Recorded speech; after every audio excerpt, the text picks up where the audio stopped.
Good evening, everybody. Welcome to Biblical Reflections. We are studying the story of Joseph and his brothers. I'm going to put up on the screen again, chapter 37, verses 12 through 36. We had some technical issues last week that the laptop shut down right in the middle of the class, so the recording got canceled, so I wasn't able to record and post onto YouTube, where we have a number of students that follow the course that way in their own time. So I'm just going to do a little bit of a summary of some of the material we said last week, and then move right on into what I call Act 2 of the story of Joseph. So again, I'm going to put the verses up on the screen that we're focusing on. And then, as I've been doing, we'll start dissecting and looking into some of the commentaries to give us a better understanding of what is going on in this story. So it's chapter 37. It's verse 12 through the verse 36. And his brothers went to pasture their father's flock in Shechem. And Israel said to Joseph, "Are your brothers not pasturing in Shechem? Come, and I will send you to them." And he said to him, "Here I am." So he said to him, "Go now and see to your brother's welfare and the welfare of the flocks, and bring me back word. Tell me what's going on with them, because they're delayed in coming back." So he sent them from the valley of Hebron, and he came to the city of Shechem. Then a man found him, and behold, he was straying in the field. And the man asked him, saying, "What are you looking for?" And he said, "I'm looking for my brothers. Tell me now, where are they pasturing?" And the man said, "They have traveled away from here, for I overheard them saying, 'Let us go to Dothan.'" So Joseph went after his brothers, and he found them in Dothan. And they saw him from afar. And when he had not yet drawn near to them, they plotted against him to put him to death. So if this was a movie or a play, you would have now some dramatic music starting, because they're plotting to kill their brother.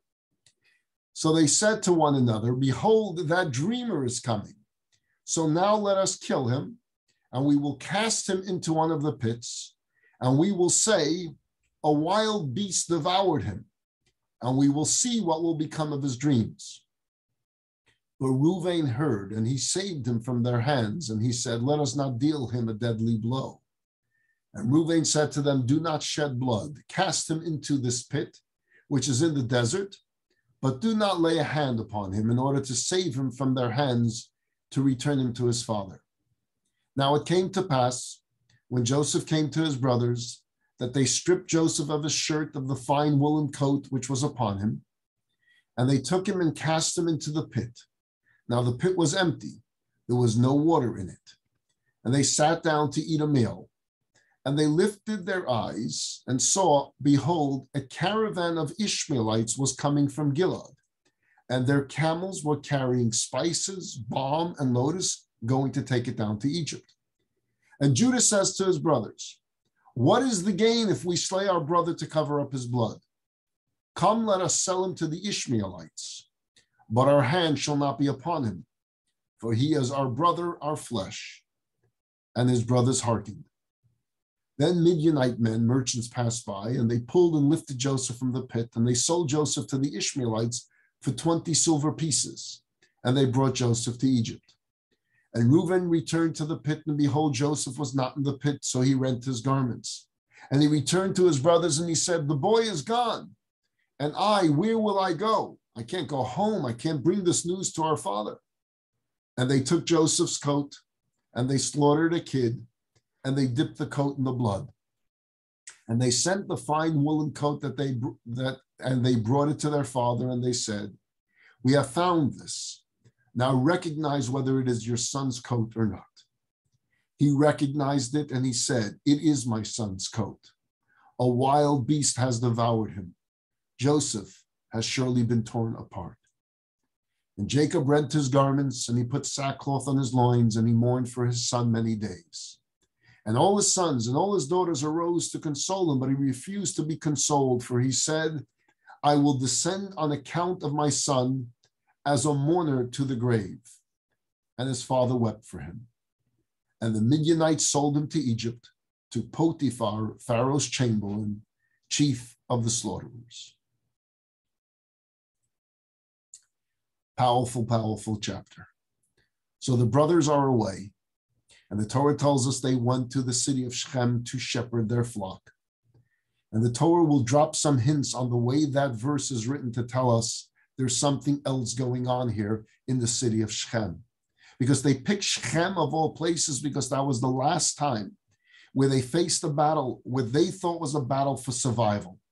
Their sister Dinah was kidnapped. She was raped by the governor's son. And they, the brothers themselves, without Jacob's consent, make a decision that they're going to wage war against Shechem. Why? Because they believed if they didn't defend the family at this very first time where they're facing such anti-Semitism, then they will have no chance of survival. So we're going to take on an entire city and we will send a message that our daughters are not cheap and you're not going to do as you please with our women and our blood is not cheap. And they wage war against the men of Shechem and they wipe them out. They're victorious. Now, although the Torah there tells us that Jacob was very disappointed in his children, the children stood their ground and they say back to their father, no, what we did was justified. What we did was right. Jacob and the children have a disagreement right there. They go back to Shechem because, again, in their mind, they're plotting for the survival of this family. And in their mind, wrong as it may be, but it is what they thought, Joseph was a threat to the survival and the future of the Jewish people. That's the way they interpreted him. They saw him as an Esav trying to take control of this family, to gain his father's allegiance and to gain his father's blessings to do what he wanted. They saw it as a threat. And so they plot. They're thinking, what should they do? They then go to a city we're told as Dosan. The word Dosan means judgment. So again, in the names that the Torah is telling us of the cities, the Torah is hinting to us what's going on in their mind. They're going to pass judgment on their brother Joseph. Now the story has Joseph now coming on the scene. He first goes to Shechem. That's where he was told by his father to go. That's where he was told the brothers are. He doesn't find them. The story could end here. He could go home. He can say to his father, I went, I did not find, I don't know where they are. And the story has a totally different ending. We don't know what happened next because it's hypothetical. But God doesn't want the story to end this way. So there's an unidentified man that suddenly comes into our story. He has no name. A man appears. And he says to Joseph, what are you doing here? What are you looking for? And Joseph says, I'm looking for my brothers. Do you know where they went? Now, how would he know where his brothers went? How would he even know who his brothers are? And yet this unidentified man seems to know. So either he's an angel or he's a man that's in the right place and at the right time. And as I pointed out, quite often, every one of us are used by God to be that unidentified man, to be in the right place at the right time, to continue some story of divine providence. We play a role every single day of our lives. We play a role in the divine providence of either a story that affects us or a story that affects others. In every action you did today, you're the unidentified man, perhaps for so many others. So this unidentified man is the one keeping this story going because God wants this story to continue. And he says, I've heard that they weren't going to Dosan. And so he begins his journey now to Dosan. He's on his way to Dosan and the brothers spot him. Now, again, using the background of what I presented to you, I present to you that the brothers saw him as a threat, that the jealousy raged, that the jealousy that they had for him was out of control, that they truly believed that they were dealing with an Esav that was a threat to Jewish survival, that they went to Shechem not to pasture their sheep, but they went to Shechem because that's where the family united before and they want to unite again. The brothers want to have a decision in Dosan. They want to pass judgment on what we should do with this threat to the family. Who is the threat? Joseph. And then they lift their eyes and behold, he's there. The guy in the coat is there. The guy that we're here to talk about is here. In their mind, again, we're only talking about what they're thinking, not whether they're right or wrong, what they're thinking. That's what we're trying to understand. what each of our characters were thinking at the time. In their understanding, divine providence has made it that the guilty one, the threat to the family, is right here in front of us without any protection from his father.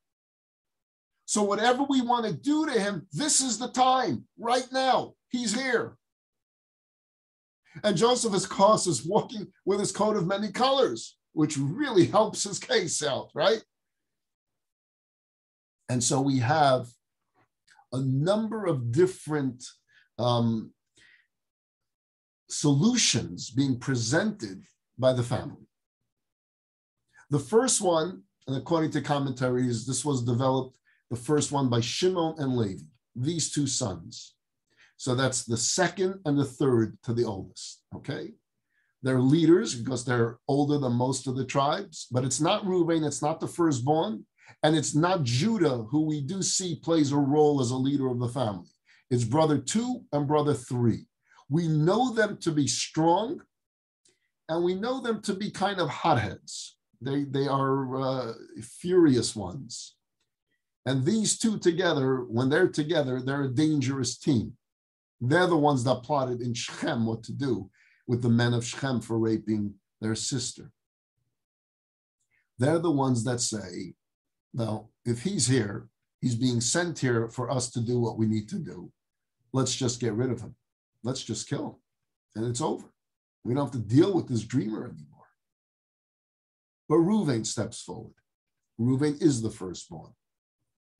He's the oldest.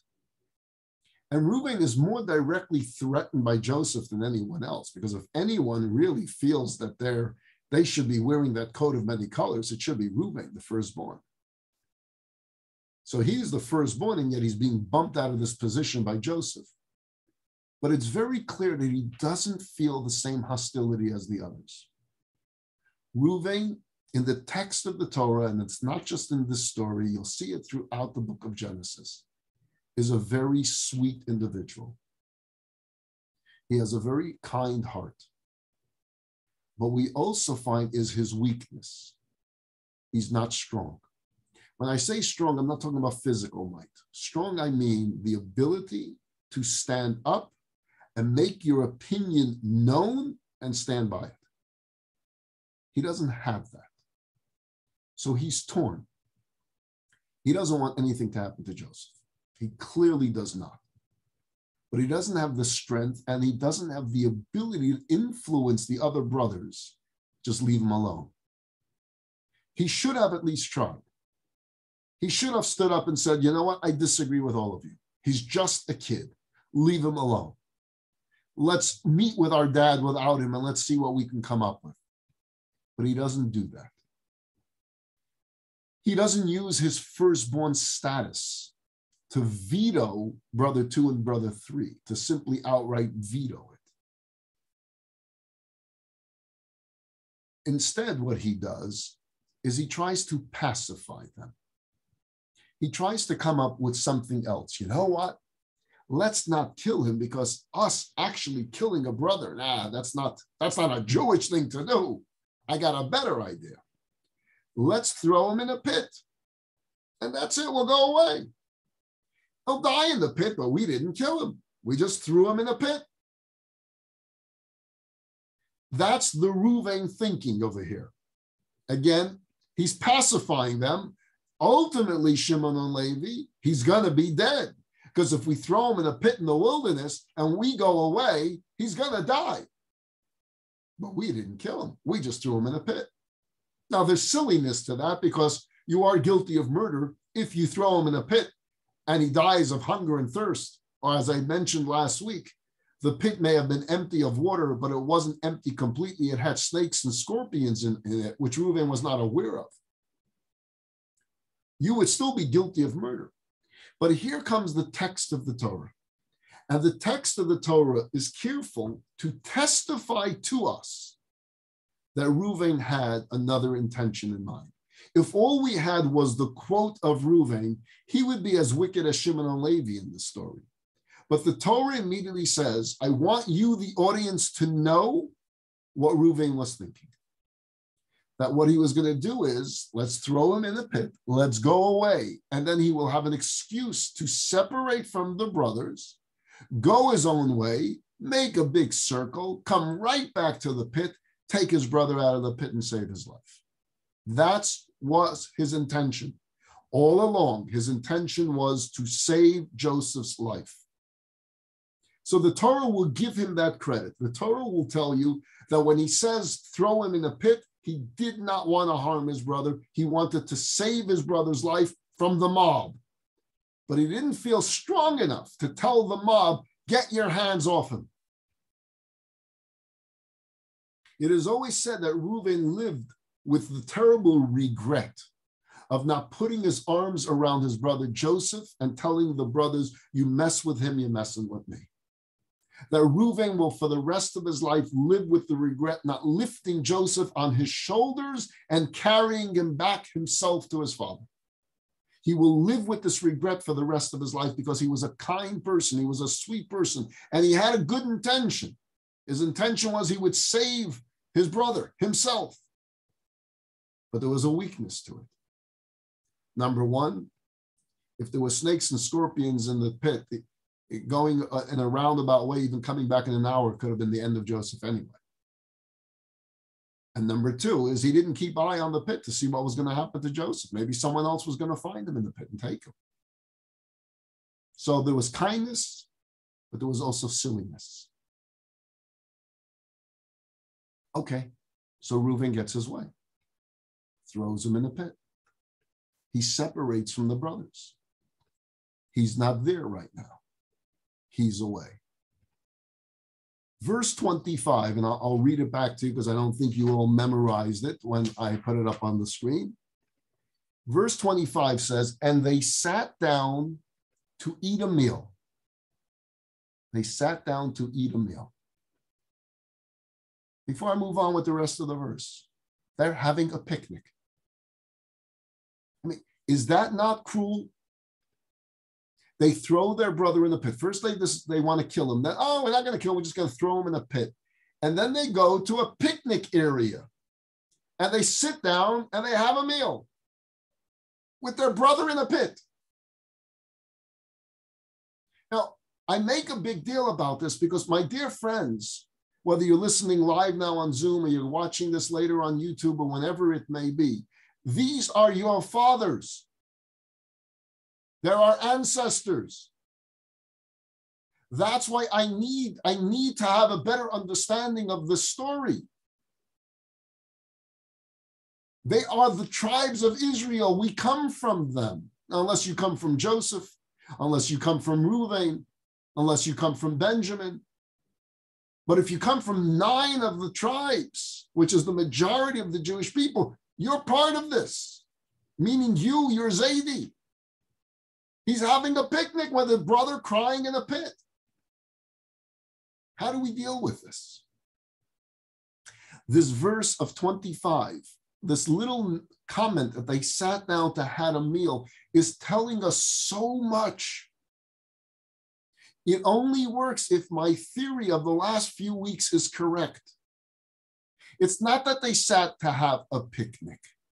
It was that they sat to break bread, to do what we would call today a sudas mitzvah, which means we did something for God. In their mind, what they did was sacrificial for God. They did a righteous act. It's like they brought an offering now. It was a formal meal of celebration, knowing that we took action to save the future of the Jewish people. As sick and as absurd that this sounds to you, because you know the rest of the story, in their mind, they were so convinced that God so appreciated what they did that they were celebrating with God. That's the only way that verse makes sense. And that's why the Torah tells us this verse, to give us an insight into what they're thinking. Let's go on with our story. Reuven, again, is no longer there. He separated from them. Why did he separate? As I told you, he wanted to make a roundabout circle and come back to save his brother's life. Verse 25 continued and told us that as they're sitting and eating a meal, behold, they see there's a caravan of Ishmaelites coming from Gilead, and they're carrying spices. Okay? It's interesting that when the Torah gets into the details for us, that what they're carrying on their camels, there's a reason there too. For us to know that when Joseph made his way into Egypt, he made his way with beautiful spice smell. You'll find in the entire story of Joseph, Joseph will always rise to the top. You're going to cry for him, and immediately you see there's a protection for him. He's always going to be protected. And so even the caravan that will buy him as a slave and take him down to Egypt as a slave has a beautiful smell. They're carrying spices and balm. And so he has a nice journey down to Egypt because it has nice smell. Little details that the Torah is hinting to us. So now Judah, who is the leader of the family, he's the strong one of the family, unlike Reuven, what he says goes. He's also perhaps the strongest physically in the family. It says Judah was like a lion. And later in our story of Joseph, which we'll probably get to more in the winter semester, the confrontation between the two brothers, between Judah and Joseph, that's strength versus strength.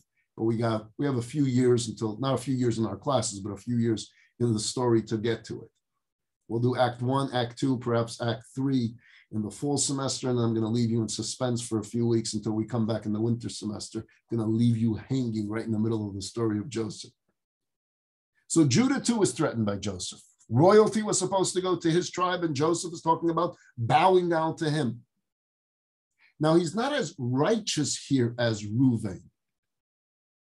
And the Torah does not testify on his behalf like it does with Reuven, that he had intentions of saving him in some type of way. Nevertheless, he deserves praise, and he is praised for also trying to save Joseph's life. And indeed, he does save Joseph's life. What does he say? He says, our brother made a good point. He says, we should not be involved in the murder and the killing of our brother. But this idea of throwing him in a pit, that's killing him too. So if we're going to follow through on what Reuven says, that we shouldn't be the ones, I have a better idea. Why should we let him die here in a pit? Let's sell him. You see that caravan there? Well, servants, slaves was big on the trade market. He's a good-looking kid. He's a strong kid. Let's take him out of the pit. Let's sell him to them. And then we'll see what will happen with his dreams. He has dreams that we're going to bow to him, and now he's a servant. That makes more sense. That's more logical. We don't have to kill him. We just have to take away his ability to ever rule over us. Defang the Esav, take away his power. How? He's a servant now. We're in some other country. They're going down to Egypt. He'll end up in another country. And he says, in interesting words, he says, and then we'll see about those dreams. It's a very interesting question. And then we'll see about those dreams. It's almost like daring God. And if those dreams are true, let's see what you can do there. And God says, okay, we'll see. We'll see about those dreams. Okay. The brothers listen. And so the idea is we're going to take him out of the pit and we're going to sell him to the Ishmaelites. That's what they say they're going to do. The problem now comes in the text. And again, I know you don't have it in front of you at all the time, but verse 28, and I'll read it to you. It says, then Midianite men, merchants, passed by, and they pulled and lifted Joseph from the pit, and they sold Joseph to the Ishmaelites for 20 silver pieces that they brought Joseph, and they brought Joseph to Egypt. Who are the Midianites? What are they doing in the story? So far, they see a caravan of Ishmaelites. We even know what the Ishmaelites are carrying. They decide they're going to take him out of the pit. And that's why I say ultimately it's Judah that saves his life, because Judah is pulling him out of the pit, right? At least that's the way at first glance it appears. And they're going to sell him to the Ishmaelites who will carry them down to Egypt. Suddenly, I get the word here, Midianites. Midianites are not Ishmaelites. I also will have Midanim, another nation mentioned in one of the verses. We have Midanim, we have Midianites, we have Ishmaelites, and we have Egyptians. So I'll give you the simple translation, and then bear with me because I'm going to confuse you and give you a few other commentaries. Because I think it's important for you to know that the story as you have told it is the majority opinion. But I do want you to know that there are minority opinions out there as well, and you're free to accept whichever opinion you like. The Broadway production took the standard version. So some say that what there was is that this was an area of caravans, and therefore there were numerous transactions. So one day they sold it to the Midianites sold them to the Ishmaelites sold them to Midanim. So Joseph was being passed around, sold and sold and resold and resold. And that's why there's all these different nationalities being mentioned to let you know that there was immediately gain. They took it, they bought him, and then they right away sold him for a profit. And then they sold him for a profit. And ultimately, he makes his way down to Egypt. Then there's an opinion that says as follows. The brothers see the caravan of Ishmaelites. Judah brings up his idea. They're discussing Judah's idea. While they're having this discussion, verse 28 pops up. They're still talking. They're huddling. Maybe it makes sense. Maybe what Judah's saying is true. Yeah, maybe we should take them out of the pit. We should sell them to those Ishmaelites. Look, the Ishmaelites are there. While they're having this discussion, another caravan is passing by of Midianites. This caravan passes by the pit, and they hear Joseph screaming. Not the caravan of the Ishmaelites that they wanted to sell him to. There's another caravan. I'll read you again the words. Then Midianite men, merchants passed by, and they pulled and lifted Joseph from the pit. And they sold Joseph to the Ishmaelites for 20 silver pieces. So there's an opinion that says that as the brothers are watching this go, they're laughing because, hey, we didn't even have to do it. The Midianites take him out of the pit. And the Midianites then sell him to the Ishmaelites, who then will sell him to the Mennonites, who will then sell him to the Egyptians. That's another way of looking at it. I'll give you another one. Others say it was one big caravan made up of all nationalities. And the brothers took him out of the pit and sold him to this group that were made up of Ishmaelites, Midianites, and Mennonites. Another opinion says that the Ishmaelites became the negotiators between the deal between the brothers and the Midianites. So there was negotiations and they were playing a role. So minority opinion here says that this is the sequel of events. The brothers plot to kill him. Reuven doesn't allow it. Reuven advises throwing into a pit. Stay with me on this, okay? Reuven leaves the scene. You with me? Shake your head. Okay. Brothers see from a distance a caravan of Ishmaelites. Judah brings up the idea, let's sell him instead.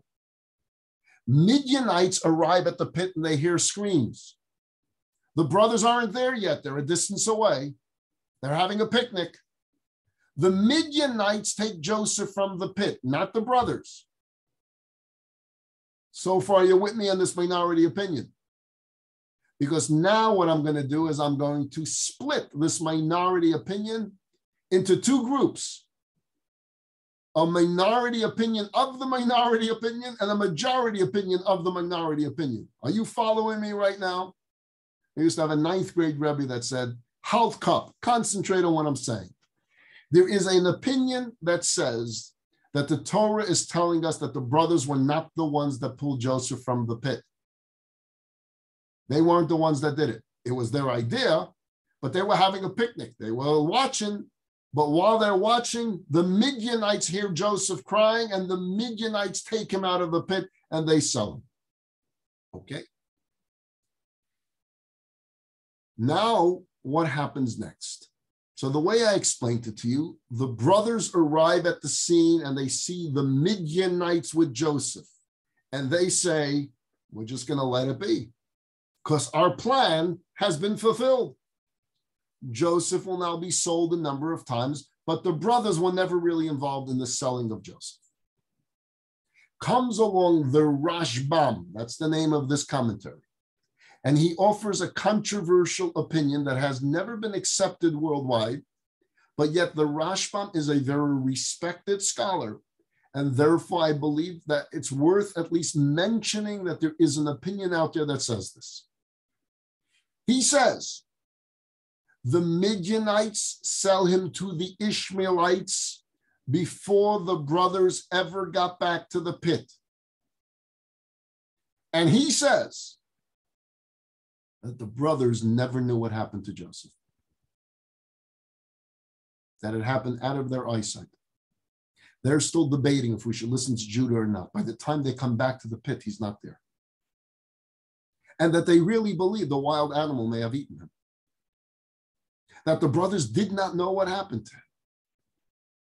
Now, there are a lot of difficulties with this opinion because, again, it revolutionizes the story of Joseph to say that the brothers never sold him as a slave and to say that the brothers never really knew what happened to Joseph until 20 years later when Joseph will reveal himself. The majority opinions don't agree with this. And the difficulties with this opinion is historically, we always said the brothers sold Joseph. That's the way our parents told us the story. The brothers sold Joseph as a slave. Also, when Joseph will reveal himself, he'll say this line, I am Joseph, whom you sold to Egypt. He says that to them. And also, if they saw the Ishmaelites coming, how did they miss all the transactions? Therefore, the first version of the minority opinion makes a little more sense. We can say the Midianites pulled them out of the pit, but the brothers do arrive at the scene. Joseph sees the brothers there. Joseph is begging them, get me out of this. And they're smiling and they're saying, no, go have your dreams. And he's carried off into slavery. And that's why when Joseph will see them again 2 decades later, he'll say, I'm Joseph whom you sold. I begged you and you ignored me. And that's why Joseph will hold them responsible.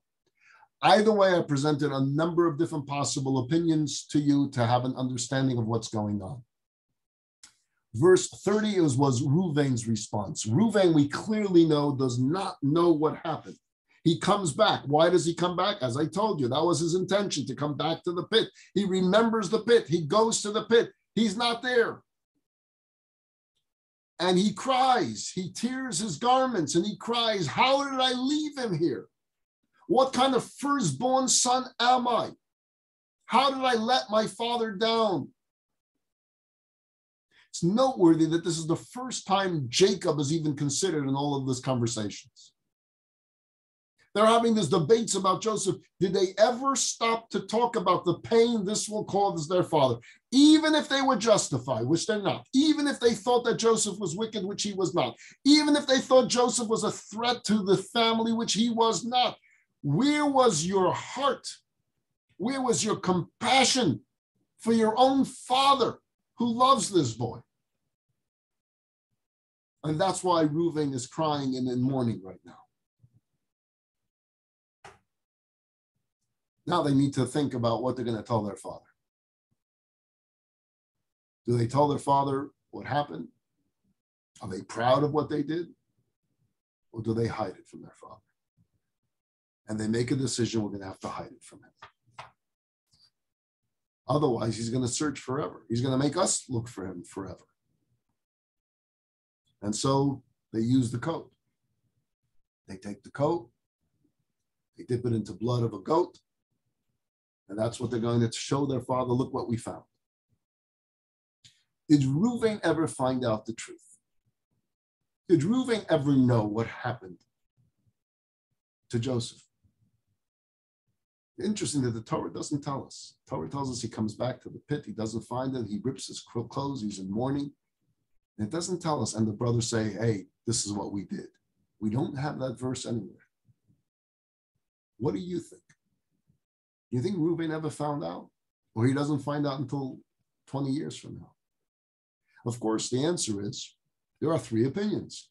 It's a Jewish thing. It's a Jewish story. Number one, no. He first finds out when they're in Egypt 20 years later, and the brothers admit amongst themselves what they did. The other opinion, yes. But now he has to go along with the cover-up. It's too far to chase the caravan. The caravan is too far gone. And he feels a sense of responsibility, so he has to go along with whatever cover-up they're planning. The third opinion is our Rashbam friend. Our Rashbam friend says, Reuven is the one that informs the brothers that Joseph was gone because they didn't know he was gone. And then together they come up with the plan about the piece of the robe. Verse 33 is when they bring it to Jacob. Verse 33 says he recognizes it. And he says, it's my son's coat. A wild beast has devoured him. Joseph has surely been torn up. This is a difficult verse. It's a very difficult verse. And I'll tell you why it's a difficult verse. The patriarchs had something called Ruach HaKodesh. Ruach HaKodesh was a spirit of being able to see, not just with their physical eyes, what's in front of them. They had a greater vision. If Jacob had a greater vision, he would have been able to see that his son was alive. Verse 33 clearly tells us he doesn't have that vision anymore. He's blocked. And so all he sees is this coat in blood. And all he sees then, therefore, is, my son is dead. Why doesn't he have that vision anymore? What happened to that vision? I'll add that question to many others that I'll give you in a moment to whet your appetite to come back next week. Verse 34 tells us he mourned for his son many years, many days. He actually mourns for his son 22 years. Every day of the 22 years, it was as if the pain of the first day that he found out that his son was dead, at least that he thought his son was dead. He could not be consoled. You see, the whole idea of being consoled, the whole idea of calming down after Shiva, after Shloshim, after a year of mourning, that we're able to go back into our lives, is in itself a mystery. Because it really doesn't make sense if you think about it. If you love someone and that person passes away, why does mourning ever end? The person doesn't come back after a year, so why are you still not in that intense set of pain? And the answer is that's a miracle of nature, that God builds into nature that somehow it subsides. Doesn't mean we forget that person, doesn't mean the sadness is gone, but it subsides that we can go on with life. But that miracle of nature is only there when the person really died. But Joseph wasn't dead. And so that miracle doesn't kick in. And so for Jacob, the mourning continues every single day with such intensity. And understand, he has time to think. He's blaming himself. He sent him.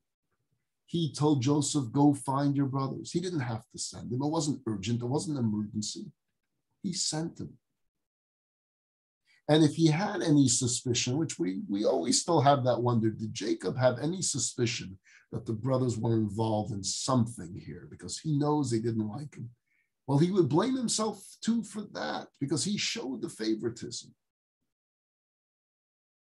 So until he would find the body of Joseph, not just the coat, the mourning will continue because he just never knew for certain anything. And he also thought that he failed as a patriarch because he knew there was supposed to be 12 tribes. And now there were only 11. And also, God has separated himself from me because he removed from me that spirit. I no longer have that. I no longer have prophetic spirit. So maybe God's disappointed in me. Maybe I got fired from being one of the patriarchs. And the closing words of verse 35 was, and his father wept for him.